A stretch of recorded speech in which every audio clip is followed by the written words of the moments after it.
Last year, It's happened! they went and took it. He struck him out looking! This year, The Texas Rangers win the World Series! they're here to run it back. It's over! This is Bleav in Texas Rangers, hosted by Mitch Ferreldis.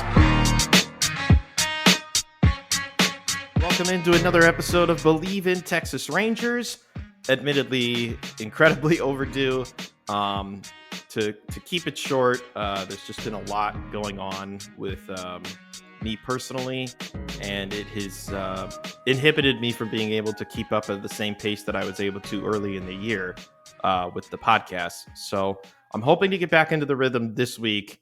Apologies for anybody who was a regular listener and was just wondering what happened. A lot going on in my life, unfortunately, and this had to take a back seat as a result, but I'm here recording now. This is Tuesday, the 17th of September, and we're into the thick of football season, but more importantly, the baseball season is almost over. And the last time we talked, it was near the end of August, and one of the questions that I was wondering about was, would the Rangers just kind of salary dump before the season was done? Try and get under the luxury tax, save themselves from some money, whether it's for next year or whether it's for the sake of getting under the luxury tax and the uncertainty with a TV contract, et cetera, all that. Well, they didn't really do any dumping. They held on to David Robertson. They held on to Kirby Yates. Robertson, I believe, has a player option or a team option anyway, so there's no reason to dump him. They did say goodbye to Robbie Grossman, which Robbie's a great Ranger in terms of just his value to the team, and he kind of stepped up in a big way in the postseason, especially when Adolis Garcia went down in the World Series. Robbie will always be a valuable member of that team. It's just there was no reason to keep him around for a team that was not going to make the playoffs. And as it stands right now, this team is not going to make the playoffs, and I don't know if there's enough time for them to even catch up with some sort of miraculous comeback to make the wild card.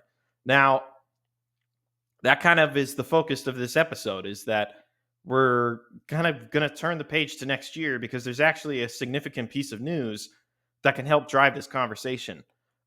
Earlier this week, or just towards the end of last week, I can't remember the exact date, Chris Young, the former general manager of the Rangers, he's still with the team. Sorry, don't worry, I probably sold that poorly. But he got a contract extension, a multi-year contract extension. And with said extension, he has been promoted to the president of baseball operations. So he takes over the old John Daniels spot. And I am all for it because Chris came in and immediately spent money, and he brought in key guys that led this team to its first ever World Series title. I think that's a simple reward, is to say, yeah, we want to keep you around. You're a guy that we want to hold on to in the long run, right? Like, I feel like that should be a no-brainer kind of move, right? And there was nothing necessarily that he did or did not do this offseason that would give someone reason to say, no, he's not good enough to do this job, and no, he is not deserving of a promotion. One of the recurring topics that we discussed throughout the entire year was injuries, and injuries have absolutely bitten this team from start to finish. No more Corey Seager for the rest of the year because he's done. He has to get surgery. The pitching staff, as we know, has been a nightmare to try and figure out. And a lot of the key hitters, like Josh Young, has just barely been back. He's starting to look like himself again, but he was gone for like 4 months. You know, it's that kind of inconsistency that can sometimes shine a light bad on a man in charge, but I don't think you can shine a bad light on anybody in charge here. This team was just a World Series winner a year ago, and you know, if we're going to blame injuries as the biggest reason as to why they couldn't even get back into the postseason, then blame injuries, suffice it to say. But that's going to drive part of the conversation that we're going to have on this episode. Is I'm calling it "Let's Build the Next Year's Rangers," and it's not like they have a ton of contracts that they have expiring, but there are some key ones. And Spot Track, which is a website that I use a ton in terms of looking up individual player contracts, team payrolls, for across all sports too. They have it all. It breaks it down position by position what their contract is for 2024 and then what they're heading into in 2025. Catcher, I'm not super concerned with. Jonah Heim is heading into his second year of arbitration next year. I'm sure that's a guy that they want to keep around. A 2023 All-Star. Had a very down year this past year, but was mostly healthy for parts of it. Carson Kelly, they acquired in a trade from the Tigers. I'm not sure if they're going to keep him around. He'll be a free agent. If they do, he's obviously a solid defensive backup. He doesn't have much on the bat, though. So if that's the route they want to go, that's fine. They also have Sam Huff waiting in the wings, and that's someone who, in my opinion, is, eventually you have to earn some opportunities, and eventually you have to get the opportunities, and I think Sam Huff could be an option there. In the infield, two guys you won't have to worry about whatsoever. Corey Seager, Marcus Semien. They're going to be on this team next year, without a doubt. Plus, they're getting paid a ton of money, so it's out of the question anyway. Nathaniel Lowe, I don't know why I said it like that. Nathaniel Lowe. He's heading into his third year of arbitration. I wonder if this is a candidate who could get a small extension just to eat up the rest of the arbitration years and then let him explore free agency when he turns 30. He's 28 right now. He was hurt for a good chunk of the year, but it allowed some other players to step up in his absence. And I wonder if his role has kind of diminished a bit as a result. He had that really good streak of play right after he came back from the injured list, but he hasn't been able to keep it consistent throughout the whole year. I don't think that that's going to change how they feel about him coming back next year, but something to monitor, because I think that'll be an interesting candidate to who could be in a new home relatively soon. And then some other pre-arbitration guys who you're probably not going to let go. You're not going to let go of Josh Young. Ezekiel Duran had a pretty up and down year, but I would think that they would hold on to him. And then a couple of young guys in Justin Foscue and Jonathan Ornelas. I don't think they're going to be getting rid of them. In the outfield, this could get interesting. I think you've got three guys who you could easily cement as the next great Rangers outfield. One of them is hurt right now. That's Evan Carter, but he's pre-arbitration. And you've kind of got him on the same timeline as Wyatt Langford, and I think those two are a package deal. And then you got another year of Adolis Garcia. I believe he's got one more year left, and he's going to be due $9.25 million next year. The one I'm curious about is Leody Taveras, who's heading into arbitration year 2. I think that he could be a candidate to stick around, but the Rangers have some very talented young outfielders who they want to give more playing time. And if that results in Leody getting a bench role, so be it. He was incredibly valuable to the World Series run. Kind of completely or nicely fine-tuned to the bottom of that order, hitting out of the last spot. It's a switch hitter. We know his defense has been valuable. It has not been the same value this year, unfortunately. I don't think that means that the Rangers are just going to say bye-bye. They would have to have some reasonable replacement for him, and they just let Robbie Grossman walk. Could it be Travis Jankowski? I don't know. They put him on waivers before the end of the month, and nobody claimed him. So I wonder what direction they're going to go. And granted, we're talking about Leody Taveras like he's some veteran. He's 25 years old. There's a chance that he just is kept, and this is a moot point, and he just kind of had a bad year, and that's how the front office looks at it. Travis Jankowski is going to be an unrestricted free agent. In the same vein of Robbie Grossman, he's a good clubhouse guy. He's a good veteran to have off of the bench, but he's going to be 34 next year. Depends on what direction they want to go with that. It also depends if they want to elevate Josh Smith a little bit more in this lineup. He had a great first half of the year, kind of petered off a bit, but was valuable in a time of need when Josh Young was hurt, when Nathaniel Lowe was hurt, when Corey Seager was hurt. And this is a guy that they should probably consider keeping around beyond arbitration. I don't know how ownership is going to handle most of these arbitration cases. Are they just going to offer money and settle on one-year deals, or are they going to give him a little actual security?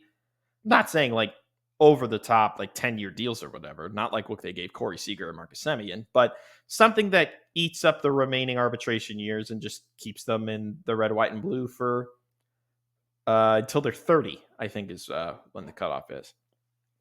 So nothing overly dramatic as far as the hitters are concerned. But before we pivot to the pitchers, I do want to talk about maybe the top free agent of the offseason. And I'm sure a lot of you would just jump right at the opportunity to go out and sign Juan Soto in free agency at whatever money it costs. And look, we have example of this too. The Rangers are not afraid to spend money and give players what they want. Corey Seager's contract has no trade clause and is worth, I think it's $360 million. Corey Seager's contract. Jacob deGrom signed a really high-priced contract with a no trade clause. Max Scherzer, they got in a trade, so that was the Mets' contract who was doing. Marcus Semien, John Gray, those are a couple of other high-priced free agents that Chris Young signed. What's stopping them from trying to get into the Juan Soto sweepstakes? Because like I said, they have precedent of signing players to exorbitant deals. And Juan Soto is still in his early 20s or his mid-20s. He's still as valuable as he's going to get. He's not going to get Juan Soto money. He could easily get more than what Aaron Judge is making with the Yankees right now. And he has an aura to him that fans will immediately latch onto.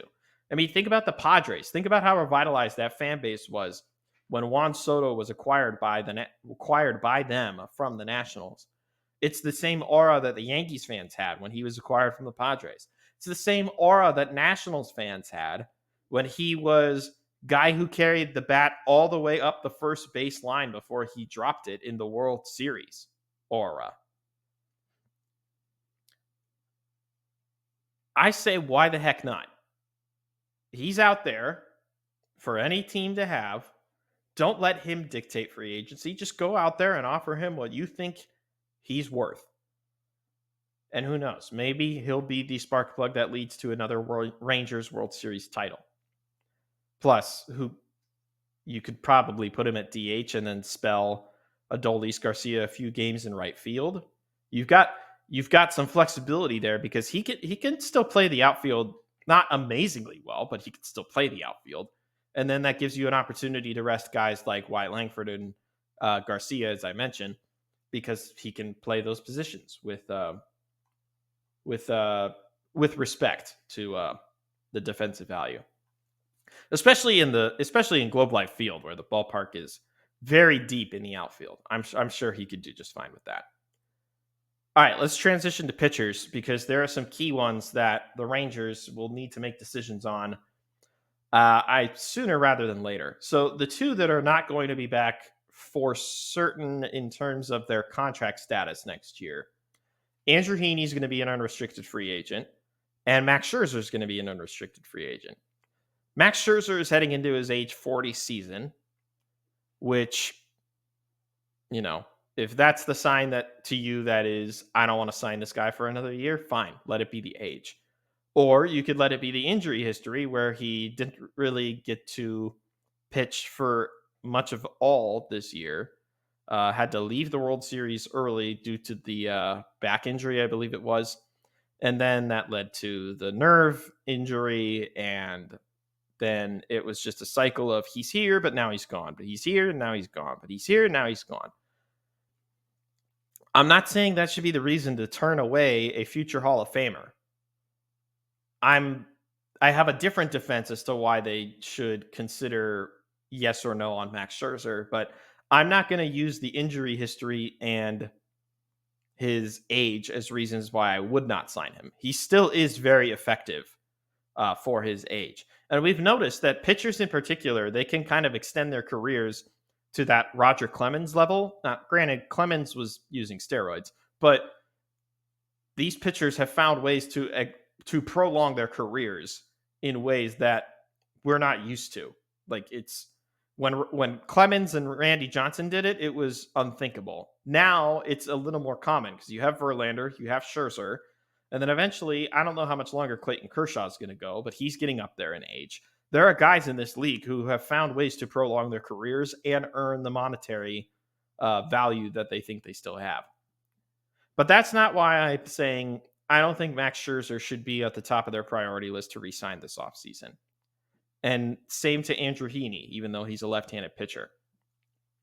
Here's who they do have on the books for next year. Jacob deGrom, another $40 million. Now that he's back and he's debuted, maybe that'll bode well, and actually he'll be a part of the rotation on day one next year. Nathan Eovaldi has a vested option for $20 million that he earned pitching this year, so he'll be back. John Gray has $13 million coming up for the last year of his contract that he signed. And then you have Tyler Mahle, the second year of his contract, but he's going to be getting way more next year, 16.5. So from your pitchers, 40 for Jacob, 20 for Nate. John is going to be getting another 13, and then Tyler Mahle is getting a 16.5. That's a lot of money for 4 dudes. And I haven't even mentioned the 2 guys that I would more so want priority in this rotation. Jack Leiter and Kumar Rocker, the Vandy boys. Maybe starting pitching isn't for Jack. He had a relief outing the other night, and he pitched exceptionally well. I think he was following Jacob deGrom that night, or Kumar. I can't remember who in particular. Kumar himself had an excellent start against the Mariners. I think there's a way that this rotation, could be built with deGrom and Eovaldi at the top, and Rocker and Leiter at the bottom. And then in the middle, you just have to figure out whether it's going to be John Gray or Tyler Mahle, both of who have worked out of the bullpen before. You've got Jack Leiter's one long relief bullpen game, easily his best outing of his major league career, because all the other outings have not been great, and we've touched on that in previous episodes. But this is a real opportunity to elevate these young guys in a way that they've never been elevated before. And I know it's only one game, but I think this is the direction that the Rangers should consider when it comes to their rotation in particular. Start with deGrom and Eovaldi, and close it out with Jack Leiter and Kumar Rocker. I think that rotation will bode well for them next season, because you have a combination of veteran experience and playoff experience from the top 2. And then you've got these young guys who provide velocity and great off-speed options off of their speed, like their fastballs. And then they've got the off-speed moving pitch that plays off of it. And they're young. Both of them are 24 years old. There's no reason for them to continue toiling in the minors if you've got them in the majors right now. Like, it was the same discussions that we had about Wyatt Langford when he made the team out of spring training. He was playing so well. There's no reason for him to be toiling away in the minor leagues. I get it. He's young and just out of college, but we're noticing a trend where a lot of these guys that are drafted are more ready for the big leagues than we think, right? It's almost become a football or basketball comparison where some of these guys, they don't need the minor leagues to get themselves ready for the big leagues. They're just ready now. And Kumar Rocker and Jack Leiter, to an extent, they're ready for the big leagues now. So they should be part of next year's rotation, or at least part of the pitching staff as a whole. And that's when we get to the bullpen. The bullpen's going to be very interesting. You got Jose Leclerc is going to be a free agent. Kirby Yates is going to be a free agent. Jose Urena is going to be a free agent. Andrew Chafin has a club option that's worth $6.5 million, so that's one to consider. Josh Sborz is heading into arbitration. Cody Bradford, Jacob Latz, and Grant Anderson, as well as Cole Winn, are pre-arbitration candidates. And then you have other guys that have had a cup of coffee in the big leagues this year: Gerson, Garabito, Walter Pennington, and Matt Festa. You'll have David Robertson next year for $7 million, but it's a mutual option, so that's one that the 2 clubs will have to agree on. And then, as I said, Andrew Chafin's a club option. So there's a chance we could see an entirely different bullpen next year. Maybe it's led by Cody Bradford, and he becomes one of your trusted lefties out of the pen. Maybe it's led by Cole Winn, who got a few opportunities in the big leagues, throws really hard as a top prospect in the system. Maybe he's someone who gets opportunities next year, and they make him a big featured piece of the bullpen. I wonder if they're going to try and convince Kirby Yates to stay. Obviously had a breakout year as an all-star. David Robertson, very similar. But does David want to stay for $7 million? He's going to be 40 next year. Kirby Yates is going to be 38. I think there's reasonable belief to convince yourself that they will stick around for next year, but anything is possible. So it could be an entirely new bullpen next year, or a mostly new bullpen next year. Whereas last year, they kind of just rode the hot hand, brought in some of the same guys that they used on the bullpen run. They had to replace Aroldis Chapman, but the rest of the bullpen was relatively the same. And there's a chance they could do that again. Now, there's one more pitcher that could throw a wrinkle into this whole thing. And it was tucked neatly at the bottom of Kennedy Landry's story about the news of Chris Young getting extended as GM. Quote, by the time the contract was announced, Young was no longer in Seattle to discuss it. He had already flown to Japan to scout 22-year-old phenom right-hander Roki Sasaki. And that was a name that we brought up several episodes ago, like towards the beginning of the year. He's going to get posted. And for those of you unfamiliar with who Roki Sasaki is, he was part of the 2023 Japanese team in the World Baseball Classic.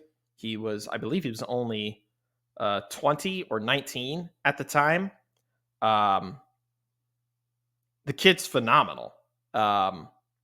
He has a chance to be maybe even better than Yoshinobu Yamamoto, maybe even better than Shohei Ohtani as a pitcher is concerned. If Roki Sasaki is in the cards for the Rangers and they're going to spend all the money to go and get him, I wonder then what happens to Jack Leiter and Kumar Rocker. Because I don't think you'd be paying the money you are for Roki Sasaki for him to be a bullpen arm. You're paying Roki Sasaki to be a part of your starting rotation. And as we mentioned, 4 guys are already coming back next year on hefty deals. Actually, I have to double check Malley because I think, no, that's a locked in contract. Yeah. Malley getting $16.5 million next year. Tyler Malley. John Gray getting 13. Nathan Eovaldi getting 20, a vested option. And then Jacob deGrom getting $40 million next year. There's only so much money for this team to spend, especially the way that they handled this past offseason, coming off of a World Series win, but with the uncertainty of the television contract, and they spent little to nothing, and they did so at the very last minute if they did at all, getting Michael Lorenzen, Kirby Yates, and David Robertson. This offseason, I think, needs to be handled differently. And we already talked about the big prize ticket fish, big prize fish, big ticket fish, whatever, combination of words. You know what I meant. Juan Soto is the hitter. Roki Sasaki is the pitcher that a lot of teams are going to be hunting for. And if you don't believe that Kumar Rocker or Jack Leiter are ready to take the next step, then Roki Sasaki is the option that you need to go after. Because there's going to be teams that are going to drive up his price. I imagine the Dodgers want to be front runners in that race, having already 2 of the better Japanese starters. The Cubs could come into play with Shota Imanaga and Seiya Suzuki as a couple of playing cards. Or does another team that we're not even considering that could be spending an exorbitant amount of money go after Roki Sasaki and convince him to play for them? Why not it be the Rangers? Why not be the team that nobody necessarily expects? I mean, they're scouting him, but why don't you be the team that goes out and gets the phenomenal generational young right-hander and have him a part of your team for the next, let's say 5 years. Let's say the contract is, or let's say 10 years if you're really that bought into the idea of having him on your team. It'll be interesting to see how that market plays out, but I think those are the 2 biggest tickets to try and cash in this offseason. One being Juan Soto and the other being Roki Sasaki. All right, let's transition now to just looking towards the end of the year. We've got 6 home games left and 6 road games left on the Rangers schedule. So if you were hoping to go see your Rangers this year, I know the excitement is, a little bit less right now, but, they're still the Rangers and they still have a chance to really impress in these final 6 games of the season. Tonight, they start a 3-game series with the Blue Jays in Toronto, with the Toronto Blue Jays. I'm all over the place today. And then this weekend, they have the Seattle Mariners. That'll be their final home matchup of the year. There's some really great promotions at the end of the year, too. There's an Adolis Garcia cartwheel bobblehead for the first 15,000 fans. And then they're also doing a mystery World Series ring for 29,000 fans, and they're going to be distributed at random. It could be either Corey Seager, Marcus Semien, Adolis Garcia, or Nathan Eovaldi. It could be any of those. And then they have 6 road games, so they'll have the Monday the 23rd off, and then 6 road games to close out the year, where they will visit the Coliseum for one last time. That'll be the last time that we see the Oakland A's play in the Oakland Coliseum. And then the Los Angeles Angels, they'll close out their series in Anaheim, will the Rangers, for the final weekend of the year.